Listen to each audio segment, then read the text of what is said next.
On September 25th, Alice in Borderland Season 3 is released. So before that, let's revise both seasons.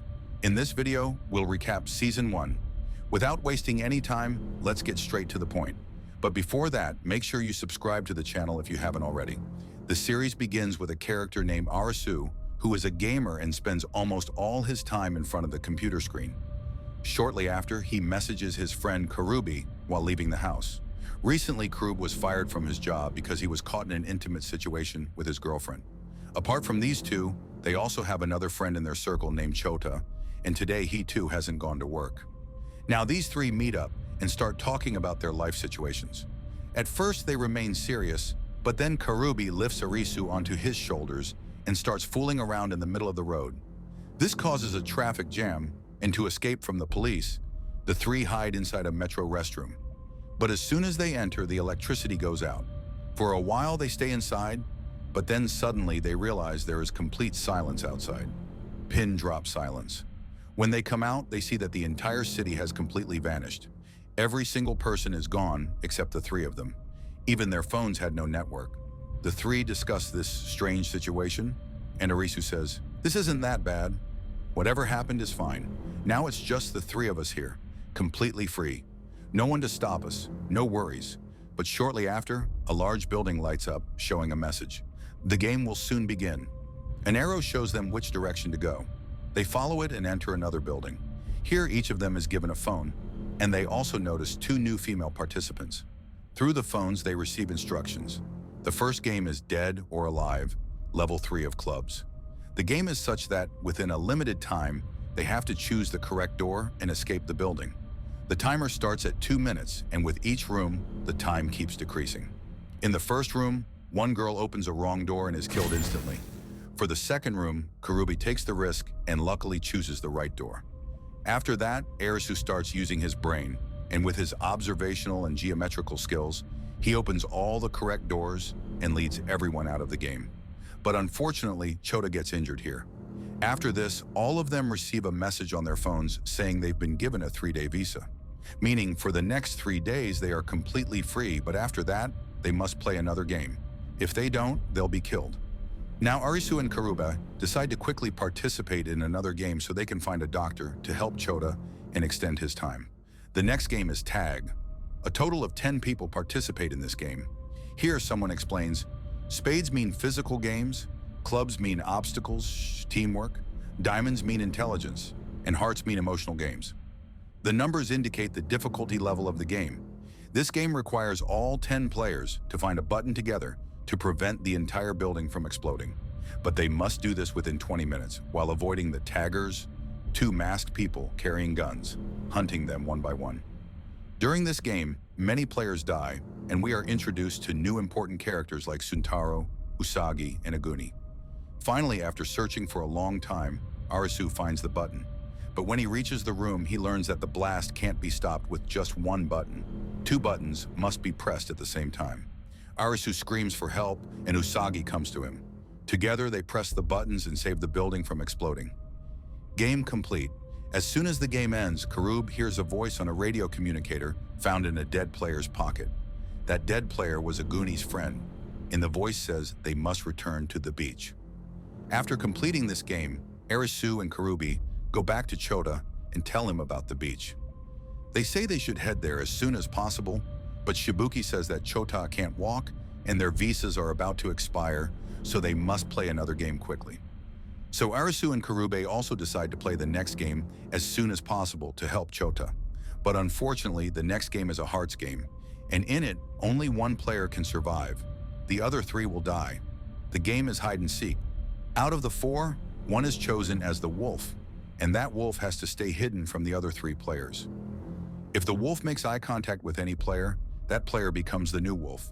And at the end of 15 minutes, whoever remains the wolf survives, and the other 3 die. During these 15 minutes, there's a lot of chaos, fighting, and running around. Finally, Chota and Karube decide to sacrifice themselves so that Arisu can live. They give up their lives, leaving Arisu devastated by the death of his friends. The next day, Usagi finds Arisu lying on the road. She takes him with her and looks after him. But now both their visas are about to expire, so at night they go into a tunnel to play another game. Inside the tunnel, they see a bus with 3 other players sitting inside. One of them has an injured leg. The game is Distance, level 4 of clubs, a teamwork game where they must reach their goal within 2 hours. They plan to start the bus, but it has no fuel. The injured man can't run, so he tells them to leave him there. Otherwise, everyone will die. Reluctantly, the others decide to run on foot to cover the distance. After running for 6 to 7 kilometers inside the tunnel, they find a bike. It has fuel but no battery. Arisu gets an idea. Why not take the fuel from the bike and put it into the bus so they can also save the injured man? So Arisu goes back to the bus with the bike. Meanwhile, one of the remaining 2 players gets killed by a panther. Usagi and the last survivor decide to run to the tunnel's endpoint. When they reach it, they see water barriers. The moment the game ends, the water will flood the tunnel and kill them all. As water starts leaking in, they try to run back, but just then Arisu arrives with the bus and saves everyone. Finally, we learn that the goal was nothing but the bus itself, because the word goal was written on it. After completing this game, Arisu tells Usagi about the beach and says they must find it. After several days of searching, they arrive at a place that looks like a hotel, with working electricity, unlike the rest of the city. While they're observing, someone suddenly attacks them, knocking them out. They wake up in front of Hatter, the king of the beach. Hatter explains that everyone collects cards from the games and submits them to him. He says that if one person collects all the cards, they can return to their real life. That's why Hatter wants them to play more games and bring him the cards, or face consequences. Arisu is made to play another game, which was actually a test by one of Hatter's team members to see if he is worthy of joining them. The game is called Light Bulb, 4 of diamonds. All players are placed under electrical transformers while water slowly rises in the tunnel. Each has a light bulb and 3 switches, A, B, and C. They must figure out which switch lights the bulb. Using logic, Arisu solves it before time runs out and clears the level. That night, Hatter meets Arisu at a party and says he too will be playing a game. The next day, news spreads that Hatter is dead. Aguni declares himself the new leader. Now Suntaro sends Arisu to Aguni's room to steal all the cards. He even gives him a password, but it's fake. Arisu is caught. In reality, the vault was hidden behind a painting of a deer. Arisu is taken prisoner. At the same time, Suntaro plans to steal all the cards himself.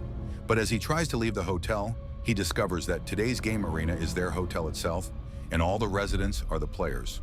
Meanwhile, a doctor girl doing Hatter's autopsy discovers that he was shot with one of their own weapons. The last game begins, Witch Hunt, 10 of Hearts. A girl is found dead, and the rule is that everyone must identify her killer and throw them into the fire. While everyone is standing around, the doctor girl tells them that Hatter's killer is among them.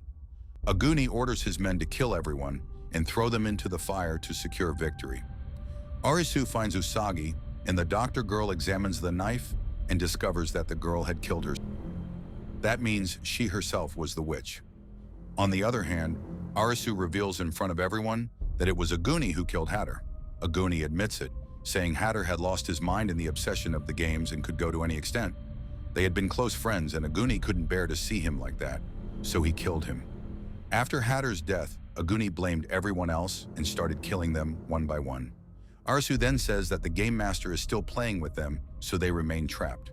The girl had taken her life, so she was the witch. The doctor girl also supports this claim.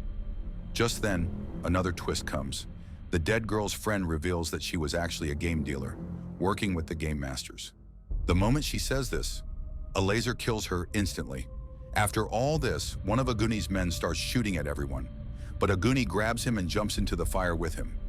The dead girl's body is the flames, and the game is finally completed. After this, from the phone of the game dealer girl, they discover that she had been helping design all these games. They also find the location of the game collectors. But when they reach there, everyone is already dead. Finally, at the end, Beach executive Mira tells the remaining survivors that now they must also collect the face cards. And with this, Season 1 ends.